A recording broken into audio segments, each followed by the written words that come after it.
মেঘনায় ভয়াল ভাঙনে বিপর্যস্ত সুবর্ণচর হাতিয়া, জরুরি কাজের আশ্বাস পানি সম্পদ মন্ত্রীর। মোহাম্মদ ফখরুল মোস্তফা, নোয়াখালী জেলা প্রতিনিধি।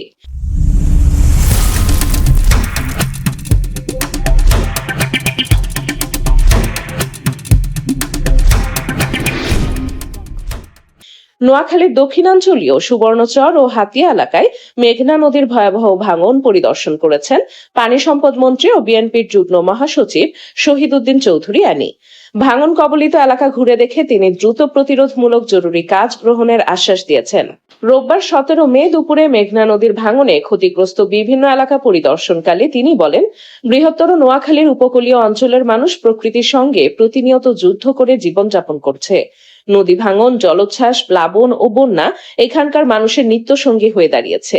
তিনি আরো বলেন, বর্তমানে দেশে একটি নির্বাচিত সরকার রয়েছে।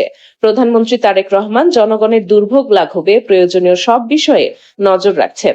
জনগণের দাবি ও প্রয়োজনকে গুরুত্ব দিয়ে নির্দেশনা দিচ্ছেন। সরকারের 3 মাসে আমরা জনগণের পাশে থেকে তাদের স্বার্থে কাজ করার চেষ্টা করছি।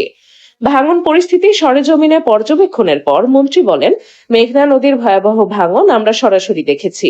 অনেক বাজার, শিক্ষা প্রতিষ্ঠান ও ফসলি জমি নদী গর্ভে বিলীন হয়ে যাচ্ছে। চোখের সামনে একটি স্কুল ভবন নদীতে ভেঙে পড়তে দেখেছি। স্থানীয় মানুষের প্রত্যাশার কথা বিবেচনা করে ভাঙন প্রতিরোধে জরুরি কাজ হাতে নেওয়া হয়েছে।